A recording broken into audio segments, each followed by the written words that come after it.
नमस्कार साथियों। आज हम बात करने वाले इफ़को के एक प्रोडक्ट के बारे में जिसका नाम है सागरिका। यह प्रोडक्ट पिछले कुछ समय में किसानों के बीच बहुत लोकप्रिय हुआ है, किसानों ने इसे बहुत तेज़ी से अपनाया है। तो समझते हैं कि सागरिका है क्या? कैसे फ़ायदेमंद है? उपयोग की सही विधि क्या है? और सही डोज़ क्या होना चाहिए? तो सागरिका जो है एक प्रकार का तरल जैव उत्तेजक है, जो कि 28% सांद्रता के साथ आता है। आसान भाषा में समझने के लिए मान लीजिए ये एक प्रकार का क्या है भैया? पोषक है। क्या है? पोषक। कैसे? तो उदाहरण के लिए समझते हैं कि जिस प्रकार जो च्यवनप्राश होता है एक इंसानी शरीर के लिए, कि जो इंसानी शरीर होता है उसकी पूरी ग्रोथ को बढ़ाता है, हड्डियों को मजबूत करता है, मांसपेशियों को मजबूत करता है, रोग प्रतिरोधक जो क्षमता होती है उसको भी बढ़ाता है। तो ठीक वैसे ही सागरिका भी पौधों के लिए काम करता है। हम कह सकते हैं कि ये पौधों का च्यवनप्राश है। खास बात ये देखो, च्यवनप्राश को छोटे से बच्चे से लेकर हम देखें तो बड़े बूढ़े तक यूज कर सकते हैं। उसी प्रकार हम सागरिका को बेसल डोज से लेकर जब तक फसल पूरी तरह से परिपक्व नहीं हो जाती तब तक इसको यूज कर सकते हैं। ठीक है, आगे चलते हैं। तो सागरिका है क्या? देखो, सागरिका कुछ नहीं, जो भूरी लाल और जो भूरी शैवाल होती है जो कि समुद्री शैवाल है ना, इस प्रकार इसकी समुद्रों में खेती की जाती है, हमारे यहाँ के लोग इसकी खेती करते हैं। उसका अर्क है रस एक्सट्रैक्ट जो है वही सागरिका है। ठीक है, इसे हम लाल भूरी शैवाल या लाल भूरी खरपतवार भी बोल सकते हैं समुद्र का।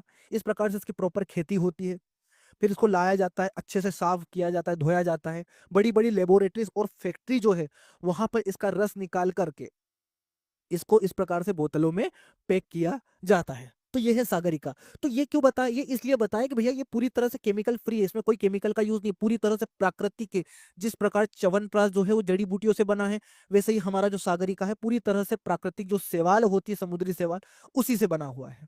चलो, है ना। अब आगे है कि किसी भी फसल के लिए जरूरी पोषक तत्व कौन कौन से होते हैं। तो हम देखें भाई, कोई भी पौधा जो है वो जिएगा तो उसके लिए nitrogen, phosphorus, potassium, calcium, magnesium, sulphur, copper, zinc, manganese, boron, iron, molybdenum, chlorine और निकेल, ये चाहिए ही चाहिए। इसके बिना पौधा नहीं जी सकता। बोले सागरिका में क्या क्या है? देखो, तो सागरिका में ये सब है, केवल एक इसको छोड़ दे तो।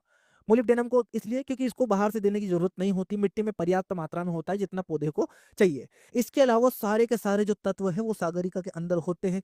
क्लोरीन तो पानी में पाया जाता है, निकेल भी सागरिका में। सारे जो पोषक तत्व है वो सागरिका के अंदर है। बस यही है क्या? नहीं, खास चीज तो अब आएगी, देखो। इसके अलावा जो ग्रोथ रेगुलेटर या वृद्धि नियामक होते हैं, ऑक्सिन, साइटोकाइनिन और जिब्रेलिन, ये भी है। ये क्या काम करते हैं? तो देखो, ऑक्सिन क्या करता है? जड़ तने की वृद्धि को बढ़ाता है।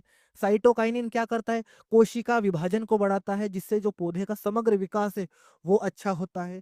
जिब्रेलिन क्या करता है? तना बढ़ाता है, अंकुरण और फूल आने की प्रक्रिया को तेज करता है। तो ये वृद्धि नियामक के